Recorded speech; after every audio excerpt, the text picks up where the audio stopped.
Certamente você já viu o aviso inadequado para menores de 12 anos ou livre para todos os públicos. Esse tipo de mensagem informa aos pais para qual idade um determinado vídeo é adequado. E, além da TV, a chamada classificação indicativa vai ser usada também para aplicativos e filmes na internet. Antes de começar um programa de TV, lá está a classificação indicativa. Ela informa se a atração é livre para todos ou se tem conteúdo inadequado para determinada idade. Tereza e Renato ficam atentos à classificação de tudo que os 4 filhos veem. O problema é quando os jovens decidem baixar vídeos e jogos na internet. Com todas essas facilidades, né, eles têm os aparelhos e cada um vai para o seu quarto, realmente é mais difícil a gente acompanhar. Mas agora, alguns conteúdos virtuais também vão ter a classificação indicativa. Os vídeos sob demanda da empresa Netflix e os aplicativos da Mozilla vão informar aos internautas a idade adequada para cada tipo de produto. A regra começa a valer em março para os vídeos e em abril para os aplicativos. O Ministério da Justiça está em negociação com outras empresas para expandir esse serviço. As obras já classificadas pelo Ministério terão as informações na loja virtual, antes que a pessoa acesse o conteúdo. As obras que ainda não foram classificadas no Brasil podem ter a idade mínima definida pela própria empresa, como acontece com os canais de televisão. Cabe ao Ministério da Justiça fiscalizar esse processo. A dificuldade é mesmo porque é um mercado muito dinâmico. A legislação, às vezes, tem uma certa dificuldade de acompanhar tanta rapidez, né, nessas modificações.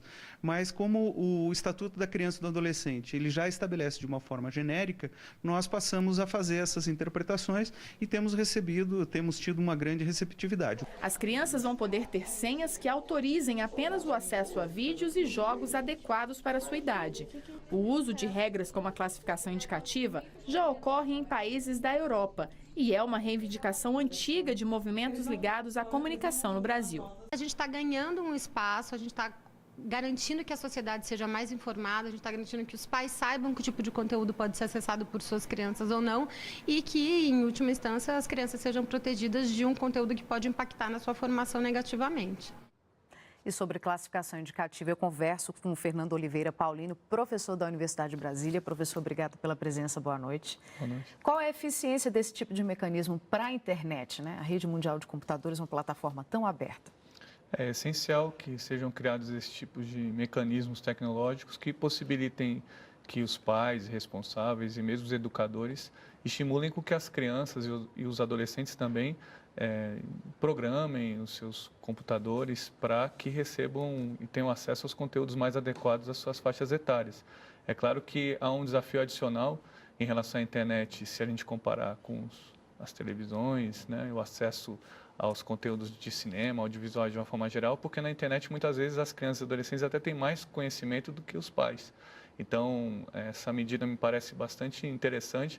Agora, junto com ela, também há a necessidade de o poder público, no Ministério da Justiça e mesmo o Ministério da Educação, secretarias, também colocarem este conteúdo na pauta das escolas para prepararem as crianças e os adolescentes nessa relação e estimular também com que essa discussão atinja os pais responsáveis para que, a partir de um diálogo com o público infanto-juvenil, haja a possibilidade de que a política pública seja efetivada. Então, os pais, eles também têm que estar bem informados, saber como é que funciona para poder dar essa indicação para o filho. E por falar em indicação, eu queria que o senhor explicasse quais são as regrinhas para essa classificação indicativa. Se baseia em quê?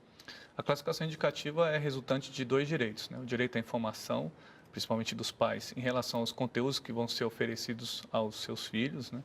E também é um direito relacionado à proteção às crianças e aos adolescentes. Então, no nosso país, a partir do Estatuto da Criança e do Adolescente, há 3 temas que são levados em conta nas atividades desenvolvidas pelo Ministério da Justiça, que são proteção a conteúdos relacionados a sexo, a drogas e a violência. Então, isso é feito de uma maneira gradativa, né? Então, por isso que existem faixas, né, dos 10 até os 18 anos, e há indicação com marcações audiovisuais, né, nas telas, que já são colocadas em prática nos videogames, nos conteúdos de cinema e de televisão e que agora passam a valer também para a internet.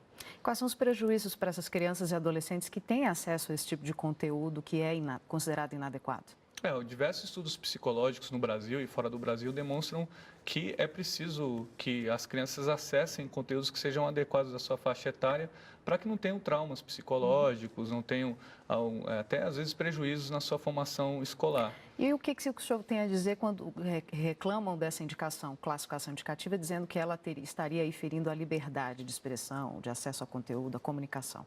Eu acho que a gente já conseguiu encontrar um consenso no país. Quando digo a gente, né, me refiro não só às universidades, ao poder público, mas também às empresas, em relação à necessidade de informar os pais sobre as obras, os conteúdos que são ofertados, para que os pais responsáveis decidam quais serão os conteúdos que repassarão aos seus filhos, né? Agora, claro que há ainda uma polêmica bem interessante que o STF julga nesse momento em relação ao horário, a vinculação da classificação indicativa com o horário na televisão aberta, né? Que ainda merece uma interpretação jurídica, mas eu acredito que já, diferentemente do que acontecia há cerca de 10 anos atrás, houve um pouco mais de diálogo em relação ao poder público, às empresas e à sociedade, que gerou uma política pública, ao meu ver, bastante amadurecida e que pode servir de referência para as outras políticas públicas na nossa área de comunicação. Tá certo, professor. Conversei com Fernando Oliveira Paulino, professor da Universidade de Brasília. Muito obrigado pela participação. Obrigado, Cris.